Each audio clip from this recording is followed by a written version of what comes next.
Negative emissions also need to be created to counter what cannot be reduced. Negative emissions reduce the carbon dioxide in the atmosphere and are a key factor if we are to succeed in reaching the 1.5-degree target in the Paris Agreement. This is why Stockholm Exergi is working to establish the first large-scale facility in Europe for bioenergy, with carbon dioxide capture and storage, BECCS. BECCS is a key technology for creating negative emissions.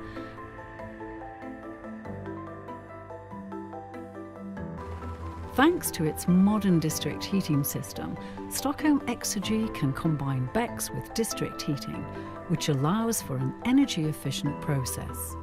Sweden has a long tradition of sustainable forestry and a well-established infrastructure for biofuels. The preconditions for BECCS are therefore very good. Stockholm Exergi is at the forefront of the development of BECCS and is a catalyst for creating an international market for negative emissions through carbon removal certificates, CRCs, that will be an important part of the financing of large-scale facilities. The company has been operating a research facility in Stockholm, while at the same time, work is underway to establish a large-scale facility. Once in place, it will be able to capture up to 800,000 tons of carbon dioxide each year. These are negative emissions that the society and the climate need.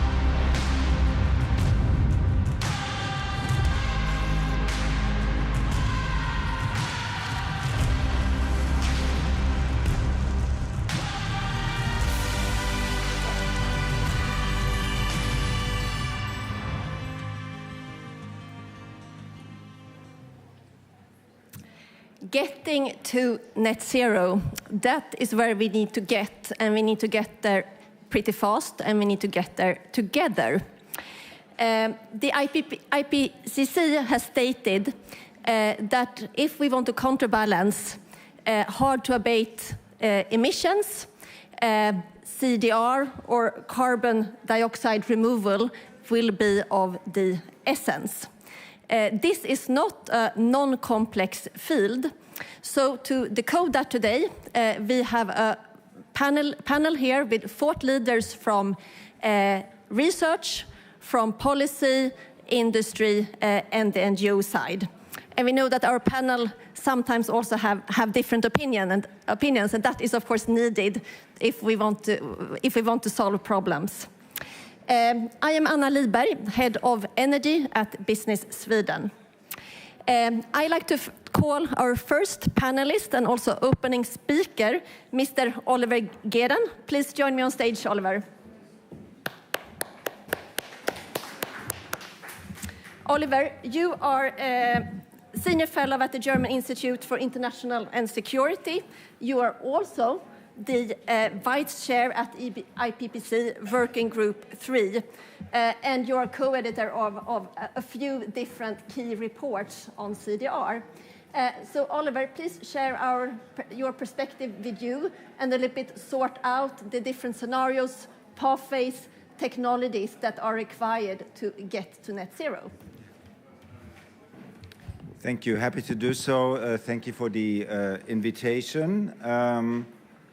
Let's start right ahead with a sentence you might have heard quite often. It's from the summary for policymakers of the Working Group 3 report in last year. These summaries serve as a co-production effort between report authors and policymakers.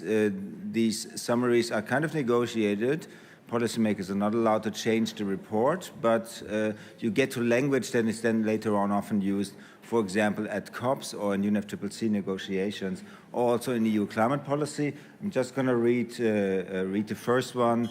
The deployment of carbon dioxide removal to counterbalance hard-to-abate residual emissions is unavoidable if net zero CO2 or GHG emissions are to be achieved. This is a little bit of a complicated sentence, but it's diplomatic language. That's how you push things through. Basically, it says if you already have a net zero target, then you already committed yourself to doing carbon dioxide removal, whether you knew it or not. But that's why it's called a net zero target and not just a zero target. And they all have net zero target because there will be residual emissions from industry, from aviation, from some forms of land use. And this is a basic, more or less synthetic figure we produce. This is not a concrete country. You could read it as a global trajectory, but you could also read it as a national one. It's more about the component. If you look at the end, if you can see it, might be a little bit hard because of the tables. You have gross emissions and gross removals left. You have them left at the end of the century. You have them left at the points of net zero GHG and net zero CO2, which are different points in time. And they're basically, towards the end of the century, basically non-CO2 emissions, for example, from agriculture, but also some fossil CO2, and then counterbalanced already basically by forestry removals, and then come novel methods online, like bioenergy with CCS, direct air capture with CCS. And it serves mainly three strategic reasons. The one already now, we have that in the EU, for example, reducing net emissions already. Then, as already mentioned, to get to net zero CO2 or GHG, to provide that counterbalancing part. But also, and that's important, we have that in Sweden, I think, in the climate law, we have that in Germany, in the EU, going net negative thereafter. No country except for Denmark has quantified that yet, I think. But this is basically the plan also globally to get back to 1.5 once we crossed it, which is close to being inevitable. Whether this is acknowledged already in UNFCCC COP decisions or not, that's basically... Thank you very much for the applause. That's basically what the IPCC says, although sometimes in language that is not easy to understand. And here you see the whole suite of possible methods we assessed in the sixth assessment report, and it starts with afforestation, reforestation, forest management, biochar, bioenergy with CCS, direct air capture with CCS, enhanced weathering. It's basically up to ocean methods. It's a broad suite of methods, and policymakers are now exploring what they actually would want to do. In the IPCC, we explored what can be done, under which circumstances, what might be costs, what might be potentials worldwide. But basically, countries are going to find out themselves right now. And it's not always the same pathway. Whenever you hear, and I think this afternoon there will be a global CDR pledge telling you science says we have to achieve a certain amount of gigatons by 2050. That's actually not what the IPCC says. And integrated assessments models are not there to calculate the exact number, but to look at system components and which role does CDR play under certain emissions reductions assumptions. And you can see here, if you can see it, in that red box, that's all net zero CO2. So the colored columns above the zero line and below the zero line are basically the same, but the components are different. And it will look different in every country.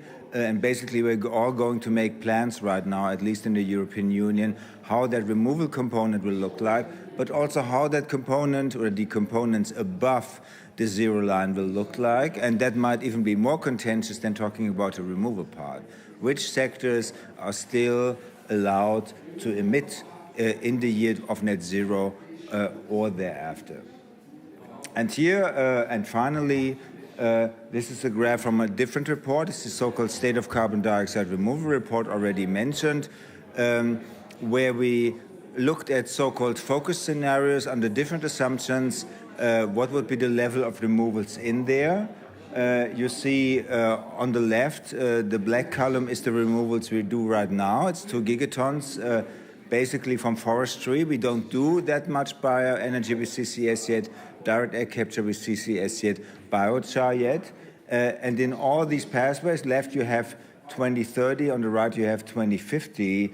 The amount of carbon dioxide removal in the scenario is way higher than what we have now, the black line, but also way higher than the gray bars, which is what you would find in nationally determined contributions or in long-term strategies until 2050. And that's already it, and I'm way ahead of time, and I think now the other panelists come here. Isn't that right? Thank you so much, Oliver. You know the flow.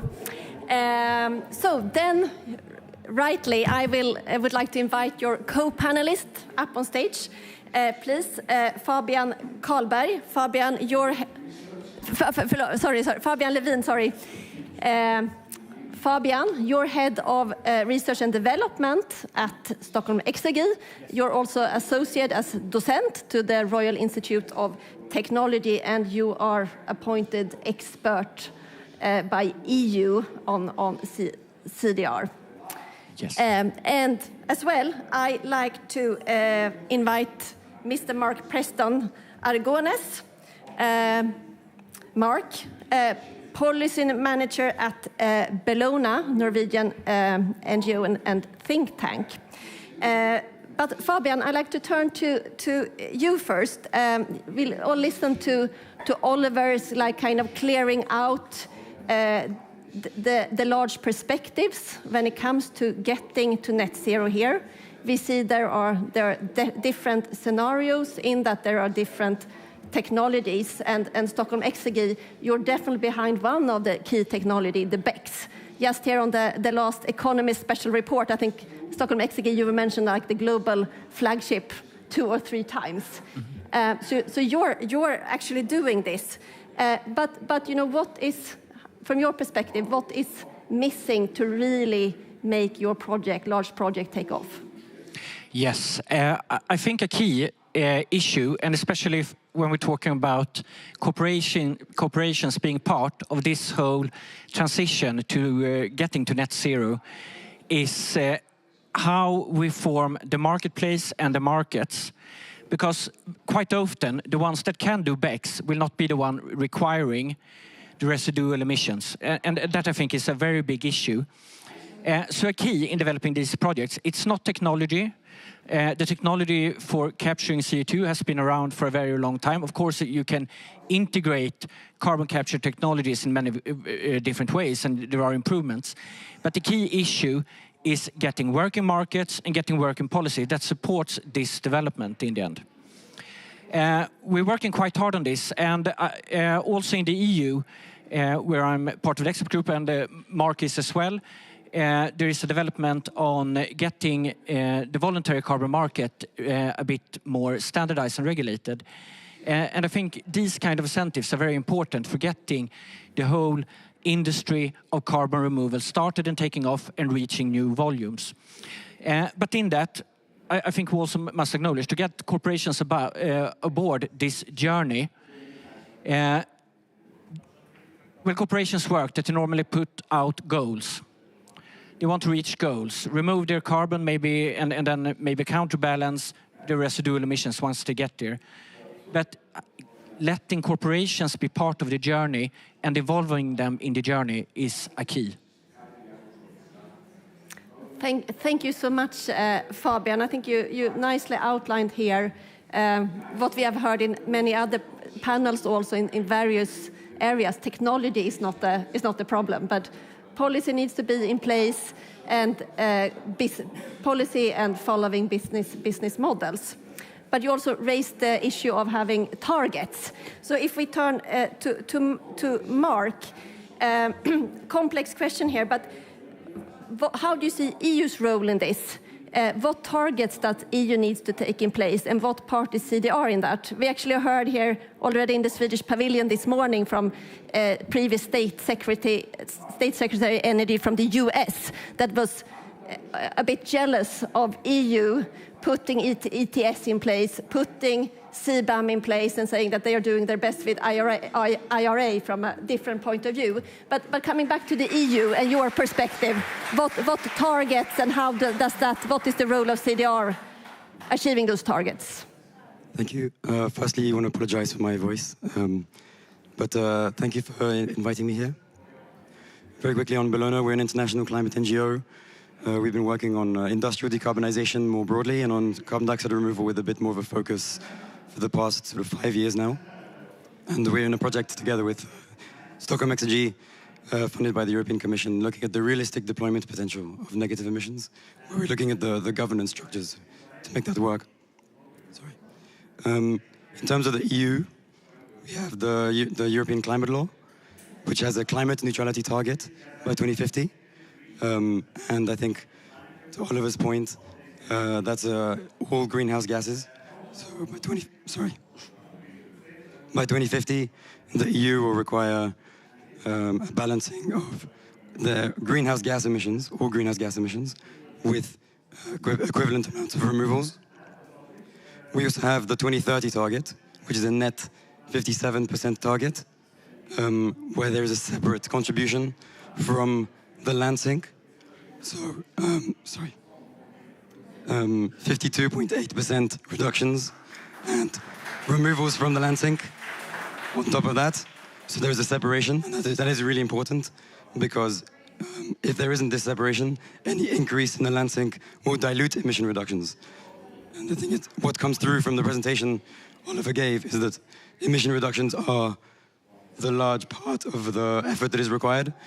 So any removals must happen, at least in the short to medium term, on top of emission reductions. Now we're having the discussion about the 2040 target. And there's a discussion about how to split that again. So we have a discussion about having a target for emission reductions, on top of that, a target for the land sink, and on top of that, a target for industrial carbon removals, which is basically BECCS and DACS, the types of projects that Stockholm Exergy are doing. And again, we're really calling for this separation of targets to be implemented to reduce any fungibility, to eliminate any fungibility between an emission reduction and the removal in the land sink and a removal that is permanent, because these are three very different types of climate activities.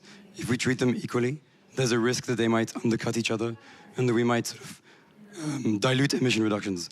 And I think that's one of the key priorities when we're talking about removals, is to make sure that we develop it on top of any efforts that we put in place to electrify transport, to install heat pumps, everything we saw in the video before the presentation. That needs to happen regardless of what happens on removals, and that needs to happen really quickly. We need to make sure that any efforts on removals does not undercut that work. So basically, we need separate targets as much as possible for emission reductions and removals to have a sound climate policy. Mm-hmm. Thank you so much, and thank you for making the effort. I'm sure that you've been speaking on quite a few panels already here in the past days. Oliver, maybe turning back to you here.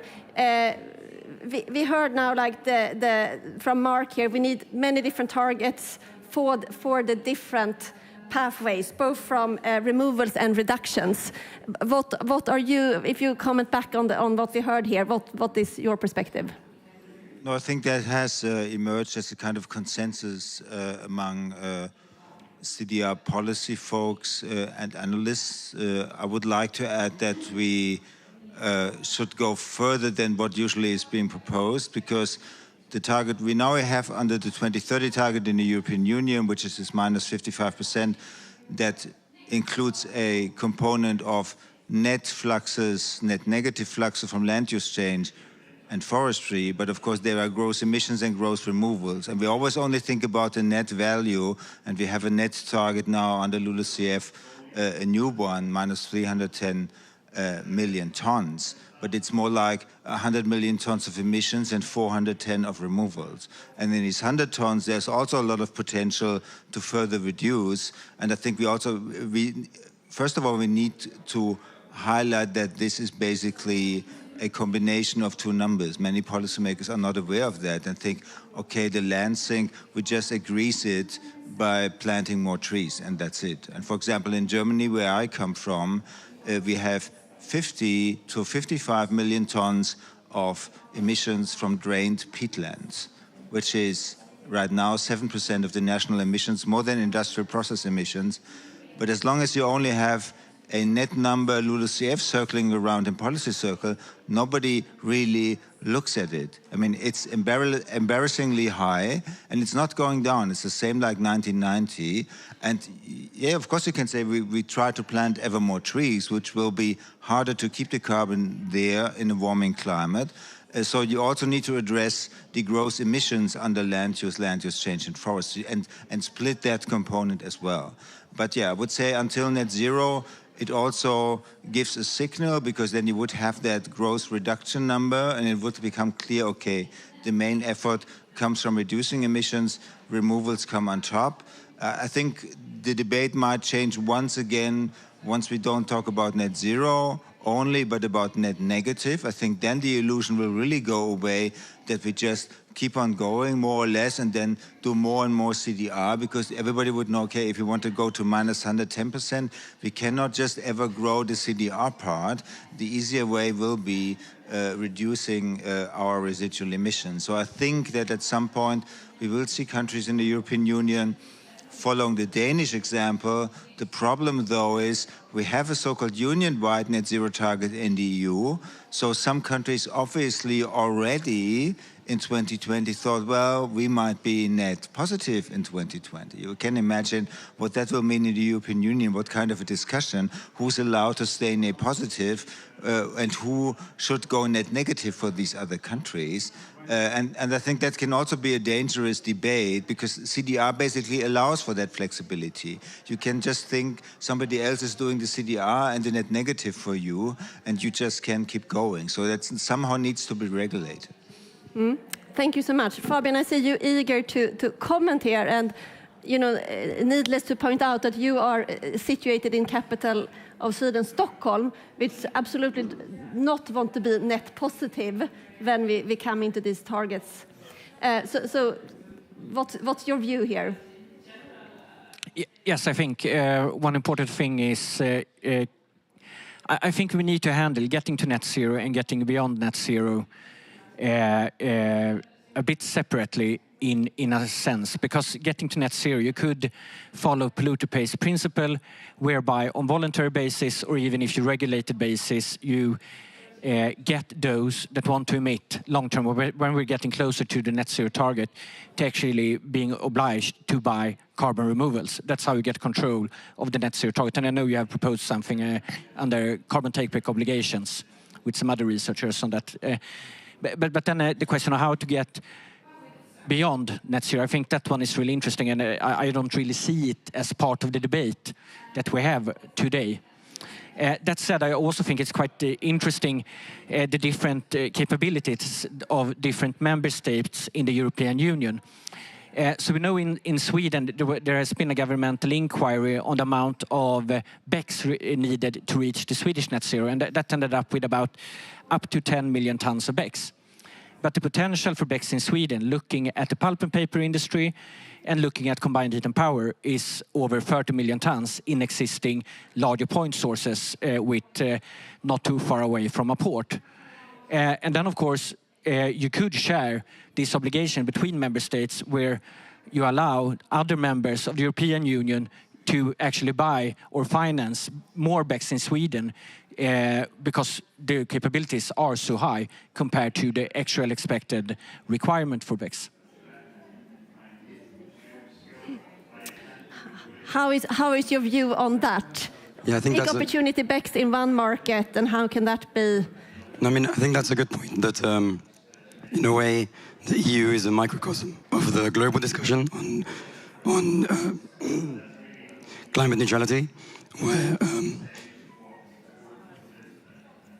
we're going to see some countries like Denmark that has a 110% target that will need to be net negative, so that other countries in the EU will be able to emit a bit more. And as a continent, as a union, the union will be climate neutral. And there's already going to have to be this political discussion between the member states on who is going to be removing more than others, who is going to be allowed to emit. That's a deeply political question that I'm not going to be able to have the answers to. But going back to the phrase from the beginning of the presentation, that it will only be for residual hard-to-abate emissions. And that, again, what is a residual hard-to-abate emission is, again, a very political question, very technical question, very economic question. But the discussion on removals does need to be sort of constrained and narrowed down to focus on those emissions.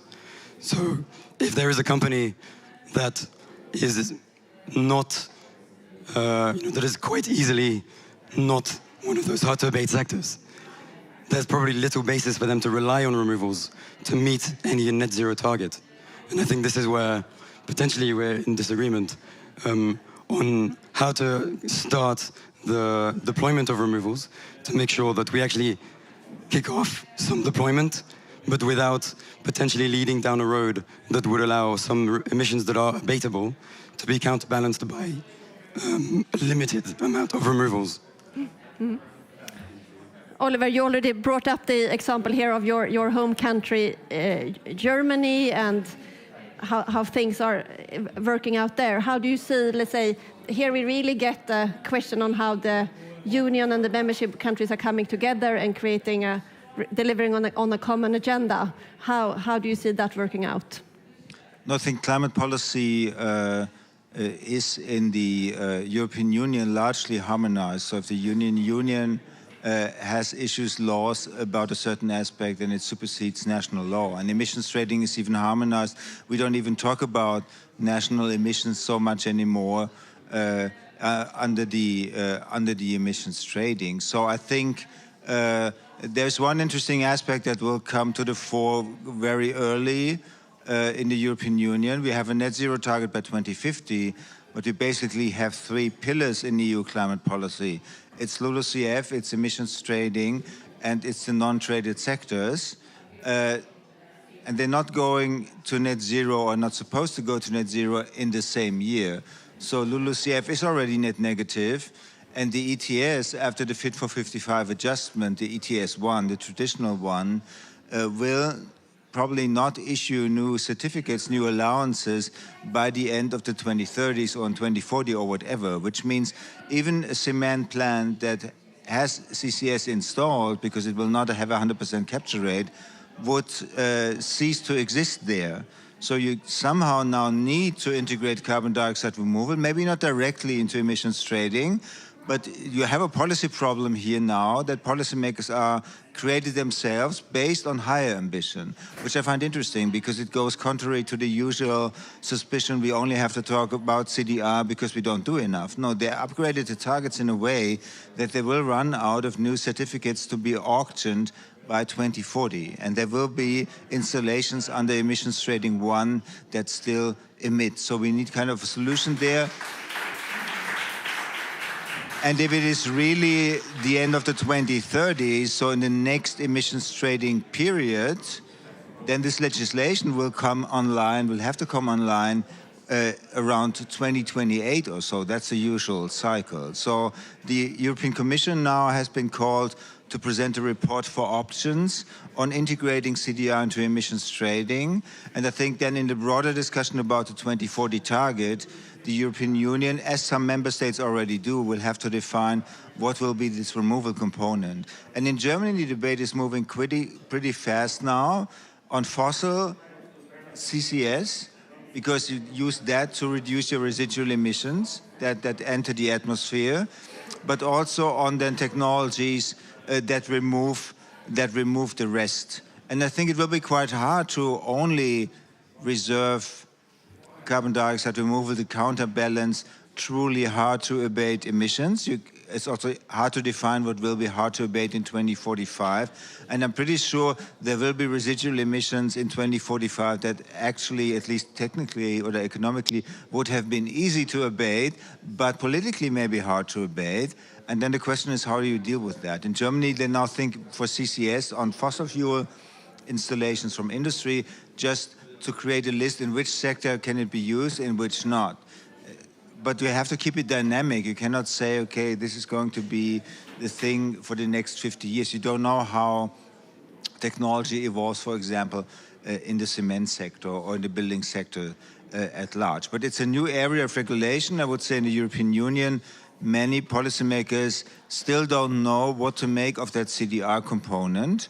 And the driver there is really the European Commission and some member states that got early in, like Sweden. For a long time, it's not a member state anymore, it was the UK. Now Denmark is very proactive. Germany gets active there. We run big research programs, and we will now have sub-targets under the climate law from 2035 for technological CDR. Mm. So we've now really looked into what the union is doing, what is coming up in different policies, and of course what is creating the framework for business models that can be adopted, but also the responsibility for the different industries. And you already went into that area, Oliver. So can we dig a little bit further into that? Both what do you foresee being the strategies of the industries that want to step away from not being hard, even if they are hard to abate, push that a little bit and get outside the hard to abate area, but also what business models that generate. And you're already pushing on the business models from BECCS' point of view. Yeah, maybe not only from BECCS' view, but also from so in my research, I'm part of industrial economics and management, so having a closer to corporate perspective in that as well. So I think, as a start with, a key is getting, because I think right now, and for many organizations, climate change is part of the charity program of the corporation, and it needs to be integrated to being a core part of the development, the strategic development of the corporation. Of course, this differs between corporations, and some are better and some are further away. But I think that is a key development on that path, really. And then, besides that, on the discussion, what is a residual or not, nobody can know. Because it depends a lot on technological development, innovation, what other businesses strive or don't make it in this big transition that we see. So I really agree with that. We need to have some dynamics and keep it open because we can't really know as it is. But then also I think, in essence, CDR, like BECCS and DAX, they are not for free. On the market for BECCS, we can see transactions, well, many of them are not open, but when you calculate what they have paid, it's somewhere maybe $200, $300 per ton of negative emissions. When we're talking about DAX, it's up to $1,100 per ton. And I think that makes it more serious in itself, because if you start paying that prices for, or pricing carbon in that way, you will work with reducing your emissions a lot further, because it becomes expensive to use the CDR in the last part. So I think that in itself make a sort of natural hedge toward keeping too many of the, well, non-abated emissions. So. You agree with Fabian on this? Yeah, I mean, ultimately the amount of removals that is going to be available is likely to be much less than what we currently expect, or what we see. The nice graphs you showed had many gigatons of removals, and in reality, it's possible that those will be much lower than it looks. So no single sector should assume that they'll be able to rely on removals to meet their climate targets. They will need to be all transformed to some extent.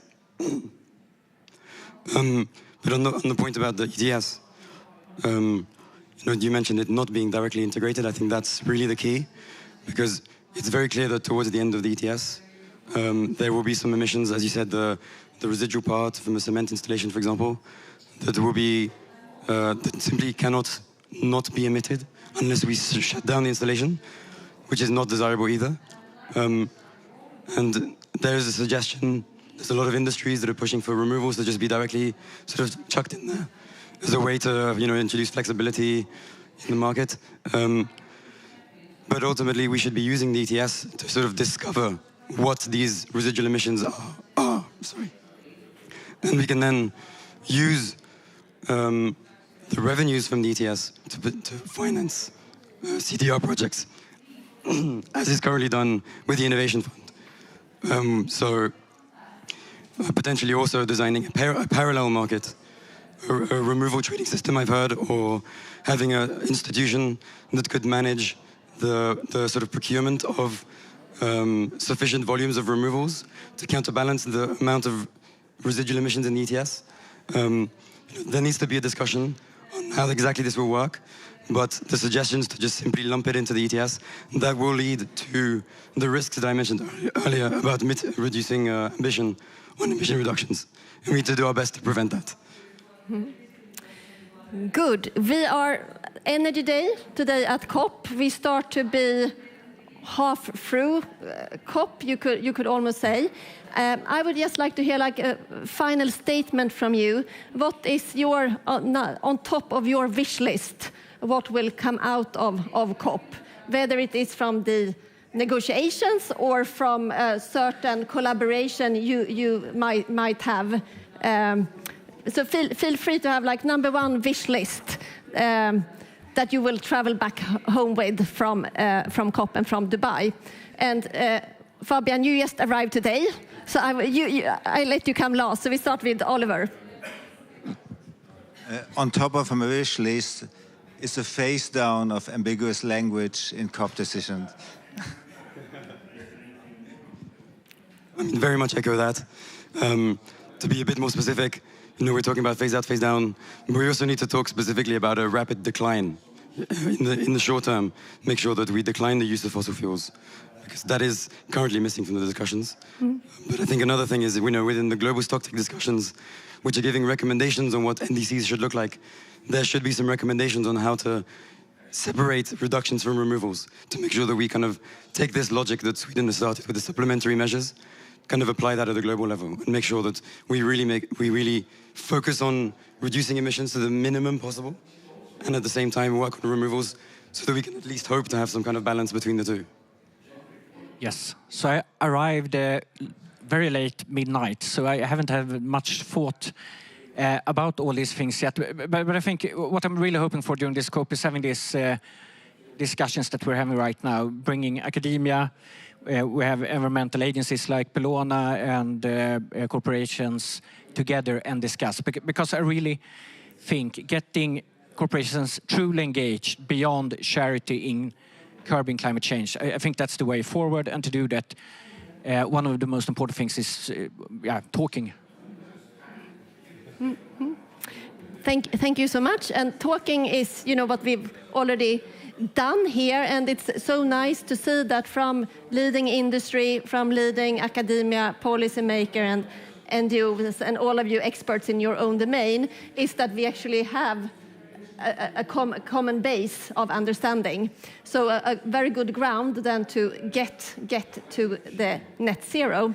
So thank you so much for being here with us today at the Swedish Pavilion, and wish you best of success here at COP for the remaining days, and for all of us to get to the zero. Thank you. Thank you.